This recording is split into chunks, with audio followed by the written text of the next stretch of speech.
Hello दोस्तों, मैं writer निवेश और आप सभी का स्वागत है हमारे YouTube चैनल पर। आज मैं आप लोगों के लिए एक प्यारी सी कहानी लेकर आया हूँ जिसमें हम आपको बताएंगे कि भाई और बहन का कैसा रिश्ता होता है। तो चलिए शुरू करते हैं आज की कहानी। रेनू अपने कॉलेज जा रही थी, लेकिन आज उसका मन ठीक नहीं था।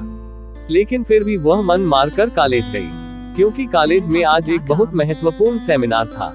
उसके छोटे भाई की तबीयत ठीक नहीं थी, इसलिए उसका मन भाई के तबीयत पर ही टिका हुआ था। रेनू और उसका भाई पवन सतना के एक महाविद्यालय में पढ़ते थे। यहाँ वो किराए के एक कमरे में रहकर अपनी पढ़ाई कर रहे थे। रेनू और पवन की बिल्कुल भी नहीं बनती थी। दोनों आपस में चूहे बिल्ली की तरह लड़ते थे। दोनों के मम्मी पापा गांव में रहते थे तथा खेती बाड़ी का काम करते थे। वो दोनों इन भाई बहन की लड़ाई से परेशान भी रहते थे और चिंतित भी रहते थे। लेकिन पिछले कुछ दिनों से पवन की तबीयत ठीक नहीं थी, इसलिए दोनों के बीच लड़ाई का कोई कारण ही नहीं था। पवन बुखार से पीड़ित बिस्तर में पड़ा रहता था, न ज्यादा बोलता था। रेनू हमेशा गुस्से में पवन के मर जाने की कामना किया करती थी, पर यह सब वह गुस्से में कहा करती थी।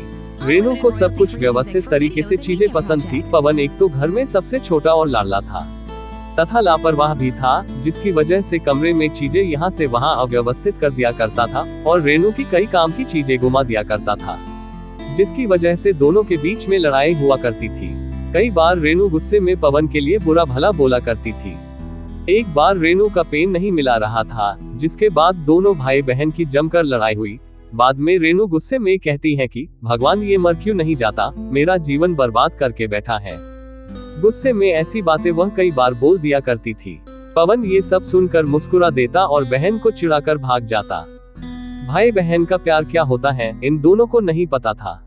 लेकिन जब से पवन की तबीयत खराब हुई थी, रेनू को लगता था कि उसी के अनाप शनाप बोलने की वजह से पवन की तबीयत खराब हुई है, इसलिए उसे अपने ऊपर भी बहुत गुस्सा आ रही थी। वह इस समय अपने भाई की पूरी मन से सेवा कर रही थी, जिससे वह ठीक हो जाए। इसके अलावा अब वह भगवान की पूजा भी करने लगी और कॉलेज के बगल में हनुमान मंदिर में जाकर अपने भाई की लंबी उम्र के लिए प्रार्थना करती। मंदिर के पंडित ने बताया कि बुधवार के दिन व्रत करने से जिसके लिए व्रत रखो वह स्वस्थ हो जाता है। ये सुनकर रेनू ने बुधवार के दिन भी व्रत रहने लगी। पवन को जब पता चला कि रेनू इस समय उसके स्वस्थ होने के लिए व्रत रहती है, तो उसके मन में अपने बहन के प्रति श्रद्धा बढ़ गई और उसने भी अपने मनोबल को बढ़ा लिया कि वह भी जल्दी ठीक हो जाएगा, जिससे उसकी पेटू बहन को व्रत न रहना पड़े। और धीरे धीरे कुछ ही हफ्तों में पवन ठीक हो गया। रेनू बहुत खुश हुई और उसने मन ही मन निश्चय किया था कि अगर भाई ठीक हो जाएगा तो वह महल में शारदा माँ के दर्शन करने जाएगी। कुछ दिन बाद वो दोनों फिर से लड़ रहे हैं। आखिर भारत में भाई बहन का प्यार का मतलब ही है कभी एक दूसरे से लड़ना, तो कभी एक दूसरे के लिए दूसरों से लड़ना, तो कभी एक दूसरे के कपड़ों, पेन और बैग के लिए लड़ना। बस इतनी ही थी आज की कहानी। अगर कहानी जरा भी पसंद आई हो तो हमारे चैनल को सब्सक्राइब कीजिए और वीडियो को लाइक करें।